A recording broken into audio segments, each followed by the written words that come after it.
Hello students, welcome back to my channel education matters by doctor Ambika Kohli. आज मैं आपके लिए लेकर आई हूँ हिंदी का क्लास 6 का फूलों का नगर चैप्टर 6 फूलों का नगर Hindi Podar International School syllabus का ये चैप्टर है। तो देखिए आगे इसमें चैप्टर में क्या है। बहुत पहले की बात है, एक प्रसिद्ध गुरुकुल था।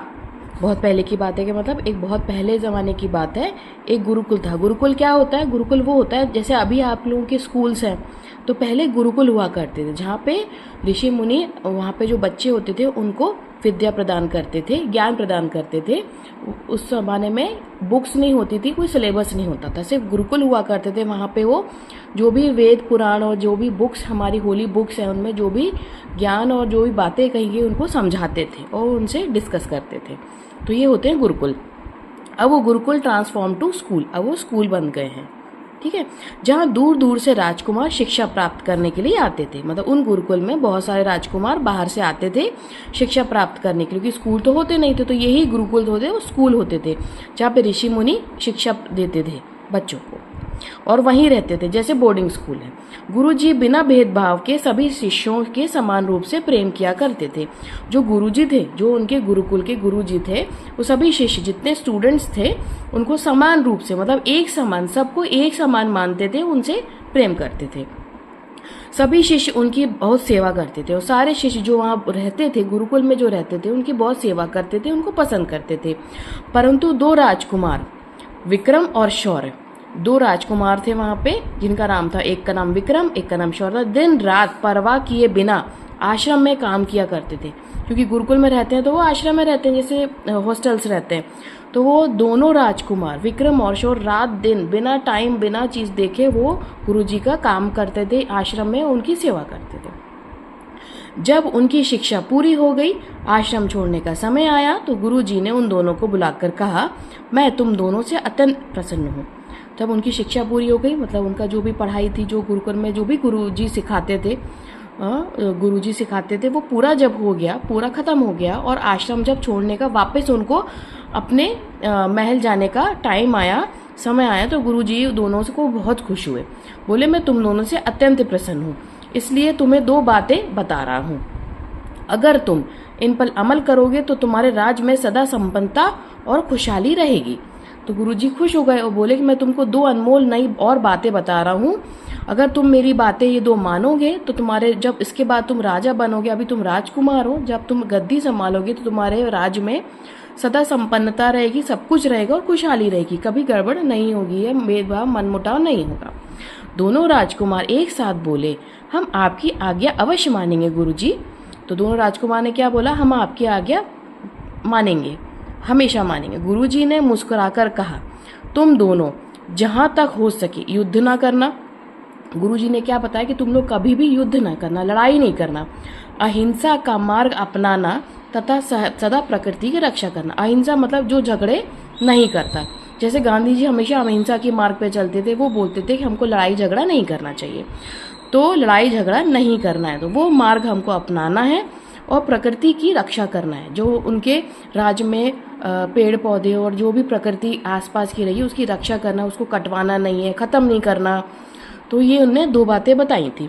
दोनों राजकुमारों ने सिर झुकाकर गुरुजी का धन्यवाद दिया और अपने अपने राज्य की ओर चल पड़े। तो ये बात हो गई, अब वो पढ़ लिए गुरुकुल में। उसके बाद उन गुरुजी बहुत प्रसन्न हुए और उनको ये दो बातें बताई। उसके बाद वो यहाँ ये बोले कि हम ये बात मानेंगे और फिर अपने राज्य को संभालने के लिए चल पड़े। राजकुमार विक्रम गुरुजी की आज्ञा का पालन अधिक दिन तक ना कर सके। जो दो राजकुमार थे उनमें से जो राजकुमार विक्रम था वो गुरुजी की आज्ञा का पालन नहीं कर पाया। राजा बनते ही उन्होंने शिकार पर जाना शुरू कर दिया। उन्होंने कहा था कि शिकार नहीं करना है, तो उन्हें शिकार करना शुरू कर दिया। हरे भरे वृक्षों को कटवाकर कई नगर बसवाए। तो उन्हें उनके जो राज्य में जितने भी हरे भरे वृक्ष थे सब कटवा दिए और उन्हें बड़े बड़े नगर या बड़ी बड़ी जो भी बिल्डिंग या जो भी बनवाना था वो नगर उन्हें बसवा दिए। वहाँ पे पूरी प्रकृति से तालमेल न बना के रखे। धीरे धीरे उनके राज्य में गिने चुने पेड़ ही बाकी रह गए, जिसकी वजह से पर्यावरण असंतुलित हो गया और बारिश बराबर होने लगी और आए दिन सूखा पड़ने लगा। क्या हुआ यहाँ पे, अब उन्होंने पेड़ कटवा दिए, सारे पेड़ कटवा कर नगर बना दिया। धीरे धीरे क्या हुआ, पेड़ कम होने लगे, क्योंकि पेड़ एक दिन में तो उगते नहीं, उसको समय लगता है उगने के लिए, और जिसकी वजह से पर्यावरण जो नेचर था हमारा वो डिसबैलेंस हो गया, असंतुलित हो गया।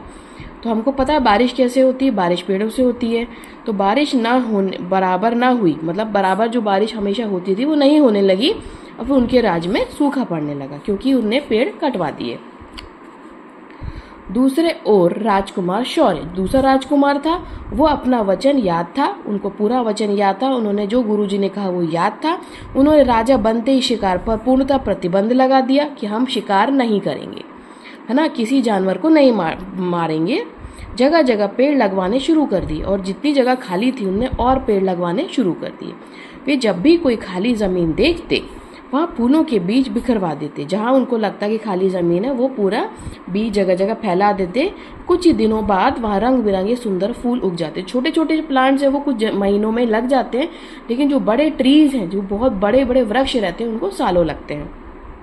प्रजा भी अपने राजा को पूरा सहयोग करती, प्रजा भी उनकी बातें बराबर मानती थी। कोई भी फूलों को नहीं तोड़ता था।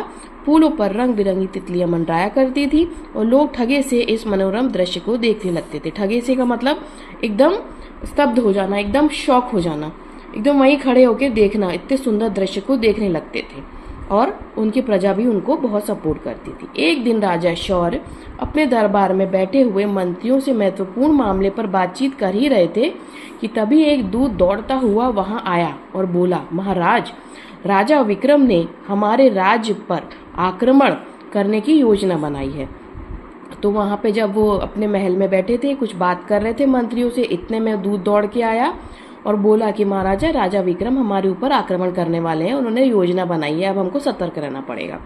वे अपनी विशाल सेना सहित हमारे ऊपर आक्रमण करने आने वाले हैं। यह सुनकर राजा चिंता में पड़ गए कि युद्ध होने से तो हजारों सैनिक मारे जाएंगे, मासूम प्रजा का क्या होगा, मासूम प्रजा का क्या होगा। महामंत्री ने निवेदन किया, महाराज, अगर हम युद्ध नहीं करेंगे तो वे सब हमको बंदी बना लेंगे। तो महाराजा से महामंत्री बोला, उन्होंने बोला था कि हम युद्ध नहीं करेंगे। तो महामंत्री बोले कि अगर हम युद्ध नहीं करेंगे महाराज, तो हम सब को तो बंदी बना लेगा। यह सुनकर राजा शौर्य के चेहरे पर चिंता की लकीरें उभर आई, लेकिन वो चिंतित होगा कि सही बात है, अगर हम युद्ध नहीं करेंगे तो हमारा भी राज्य हमारे हाथ से चला जाएगा, तो हम क्या करेंगे। और वे बिना कुछ कहे अपने कक्ष में चले गए। उन्होंने फिर आगे कोई बात नहीं की, अपने कक्ष में रूम में चले गए। वे रात दिन यही सोचते रहते कि युद्ध को कैसे टाला जाए। अब उनको तो पता चल गया कि राजा वो आ ही रहा है विक्रम लड़ने के लिए, तो हम उसको तो रोक नहीं सकते, तो हम क्या करें जहाँ पे लड़ाई भी ना हो, सैनिक भी ना मारे जाएं, और ये जो युद्ध होने वाला वो भी टल जाए। सुबह की पहली किरण के साथ ही वे उठकर बगीचे में चले गए। रंग बिरंगे फूलों से लदे हुए वृक्षों को देखकर अचानक उनके मन में एक विचार आया। जब वो घबराए हुए थे, सोच विचार कर रहे थे, सुबह जब उठे वो अपने गार्डन में गए, बगीचे में गए, वहाँ पर उन्होंने बहुत सारे फूलों को देखा, तो उनके एक मन में विचार आया। वो विचार क्या था, उन्होंने महामंत्री को बुलाकर अपनी योजना समझे दी। उनको एक योजना दिमाग में आई, उन्होंने अपनी योजना महामंत्री को बता दी। महामंत्री का चेहरा खुशी से खिलकर उठ गया। राजा बेफिक्र होकर राजमहल में चले गए। मतलब वो महामंत्री को ये उनकी योजना थी बहुत पसंद आई, और वो आगे चल पड़े। शाम के समय राजा विक्रम ने राज्य की सीमा में अपने हजारों सैनिकों के साथ प्रवेश किया। नगर की खूबसूरती देखकर वे अचंभित रह गए। जैसे राजा विक्रम राज्य में आया, कौन से राज्य, शौर्य के राज्य में आया, उन्होंने हजारों सैनिकों के साथ प्रवेश किया। जब वो प्रवेश किया उन्होंने उनके नगर में, की खूबसूरती इतनी ज्यादा थी, वो अचंभित रह गए, एकदम भौचक्के रह गए, कि शौक हो गए, अरे अरे इतना सुंदर, इतना रंग बिरंगा शहर। चारों तरफ हरे भरे पेड़ हवा के साथ झूम रहे थे, बहुत सारे पेड़ लगे हुए थे और बहुत अच्छा दिख रहा था। बेला, गुलाब, मोगरा, चमेली के फूल खिल रहे थे। चारों ओर भीनी भीनी सुगंध फैली हुई थी। मालती के गुच्छे लता के सारे दीवारों पर चढ़े हुए बहुत ही सुंदर लग रहे थे। इतने सारे उन्होंने जो राजा ने पेड़ लगवाए थे, वो सब देख के सब हैरान हो गए। उन्होंने कुछ पलों के लिए ऐसा लगा मानो वे फूलों के जादुई संसार में आ गए हों। उनको लगा ये तो कोई फूलों के नगर में हम आ गए हैं, फूलों के संसार में आ गए हैं। कुछ देर के लिए उनको ऐसा लगा। तभी उनके सेनापति ने कहा, महाराजा अब हमें आक्रमण कर देना चाहिए। तो उनका सेनापति आया, बोला महाराजा अब हमको लड़ाई करना शुरू करनी है, अटैक कर देना चाहिए। आक्रमण मतलब अटैक कर देना चाहिए, लड़ाई शुरू करनी चाहिए। हाँ हाँ क्यों नहीं, कहते हुए विक्रम सेना सहित आगे की ओर बढ़े। जैसे ही सेना आगे बढ़ी, लाखों मधुमक्खियों के उन पर धावा बोल दिया।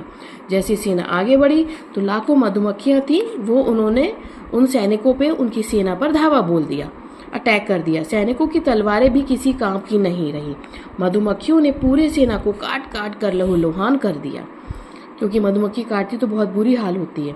वे जान बचाने के लिए वापस भागे, क्योंकि अब मधुमक्खियां काट रही तो तलवार से क्या करते होती थी, छोटी छोटी रहती है। इसी बीच मधुमक्खियों के विक्रम को काट लिया। मधुमक्खियों ने राजा विक्रम को भी काट लिया। मधुमक्खियों के डंक से उनका शरीर सूजकर गुब्बारे की तरह फूल गया। तो क्या हुआ, मधुमक्खियों ने डंक मारा और वो उनका पूरा शरीर, उनकी पूरी बॉडी, जैसे मधुमक्खी काटती तो फूल जाती है, वैसे ही उनका शरीर भी फूल गया। संतुलन बिगड़ने के कारण वे घोड़े से नीचे गिर पड़े, और वो घोड़े से तुरंत नीचे गिर पड़े क्योंकि उनको मधुमक्खी ने काट लिया था। उनका सिर किसी नुकीली वस्तु से टकराया और वो बेहोश हो गए। वहां कोई नुकीली वस्तु हो गई, उससे सिर टकराया, जब वो घोड़े से गिरे और वो बेहोश हो गए। होश आने पर स्वयं को राजमहल में पाया। राजा शौर उनके माथे पर प्यार से हाथ फेर रहे थे। जब उन्हें होश में आए तो उन्हें देखा कि वो राजा शौर, जो उनके पहले मित्र हुआ करते थे गुरुकुल में, उनके महल में है, और वो राजा शौर उनके माथे पे हाथ फहरा रहे हैं, उनको सहरा रहे हैं। विक्रम की आंखों में आंसू बह निकले, वो बहुत इमोशनल हो गए, वो बहुत रोने लगे। उनको अंदर ग्लानि हुई कि देखो ये मेरा मित्र था और मैं इससे लड़ने आ पड़ा। वे रूंधे कंठ से बोले, मैं तुम्हें जान से मारने आया था और तुमने मेरी रक्षा की। फिर रूठे कंठ से, मतलब रोते रोते वो बोले कि देखो मित्र, मैं तो तुमको जान से मारने आया, हमला करने आया था, तुमने ही मेरी जान बचाई, तुमने मेरी रक्षा की।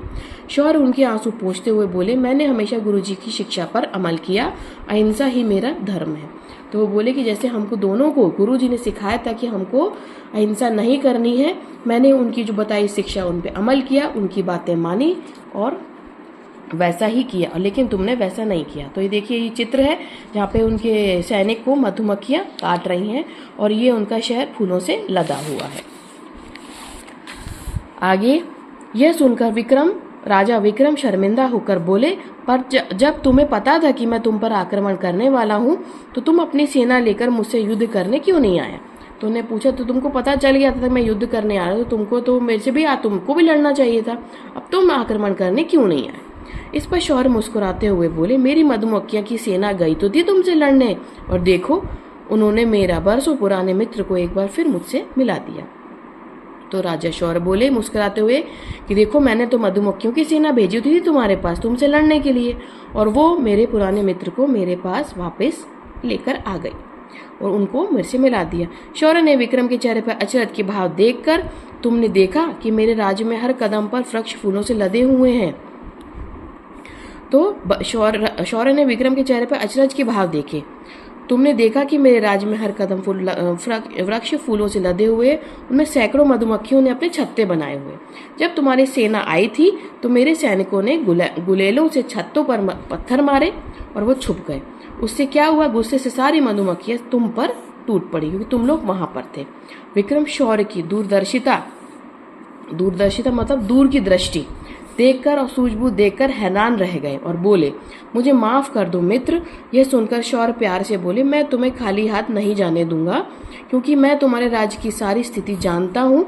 तुम जितना चाहो उतना धन ले जा सकते हो, किंतु साथ में बोरों के फूलों के बीज भी तुम्हें ले जाने होंगे। तो उन्होंने कहा कि मैं तुमको खाली हाथ नहीं जाने दूंगा, तुम जहाँ से जाओ, क्योंकि मुझे तुम्हारी वहाँ की स्थिति पता, तुम मेरे बोरों में भर भर के यहाँ से जितने बीज ले जा सकते हो ले जाना। तुम इन मिट्टी में इन्हें दबा देना, ताकि जब मैं तुम्हारे यहाँ आऊँ तो तुम्हारे राज्य भी मेरे राज्य की तरह खूब हरा भरा और रंग बिरंगा मुझे दिखाई दे। विक्रम अपने मित्र शौर्य के पैर को देखकर खुशी के मारे और रो पड़े, फिर से रो पड़े और बोले, मैं भी अपने राज्य को तुम्हारे राज्य जैसा फूलों का नगर बनवाऊंगा। दोनों मित्र खिलखिलाकर जोर से हंस पड़े। उन्हें देखकर सभी हंस पड़े, बाहर फूल हंस पड़े, पक्षी हंस दिए और भीनी भीनी महक चारों ओर फैल गई। तो देखिए, ये बोरों से भरे फूल ये राजा विक्रम और शौर्य में आदान प्रदान किए जा रहे हैं। तो होपफुली बच्चों आपको ये चैप्टर समझ में आएगा। कुछ डिफिकल्ट वर्ड्स हैं वो ये है: प्रसिद्ध होना, प्रतिबंध, अचंभित, कंठ, अहिंसा, मनोरम, आक्रमण और दूरदर्शिता। ये बहुत इंपॉर्टेंट वर्ड्स हैं जो हमको लिखने में, हम इसको आप प्रैक्टिस कीजिए, 2-2 बार पढ़िए, लिखिए, जिससे आपको मात्राएं समझ में आए, किसमें क्या लगाना। दूरदर्शिता में बड़ी ऊ की लगेगी, अहिंसा में छोटी ई की लगेगी, तो प्रतिबंधित, अच्छा, ये सब आप पढ़िए। और आगे क्वेश्चन आंसर भी हम अगले एक शॉर्ट वीडियो बनाएंगे, उसमें करेंगे। Thank you. और जिन लोगों ने मेरा चैनल सब्सक्राइब नहीं किया, लाइक नहीं किया और बेल बटन नहीं दबाया, प्लीज़ दबाइए, प्रेस कीजिए बटन को, जिससे मैं वीडियो बनाऊंगी तो आप लोगों को पता चलेगा। और प्लीज़ मुझे कमेंट बॉक्स में लिखिए कि आपको नेक्स्ट कौन सा चैप्टर समझ नहीं आ रहा है, और मैं विद क्वेश्चन आंसर आपको 2 वीडियो अवेलेबल कराऊंगी। प्लीज़ मुझे कमेंट बॉक्स बताइए आपको हिंदी का, इंग्लिश का, जो भी सब्जेक्ट का आपको वीडियो चाहिए, मैं आपको प्रोवाइड कराऊंगी और अच्छे से समझाऊंगी। Thank you.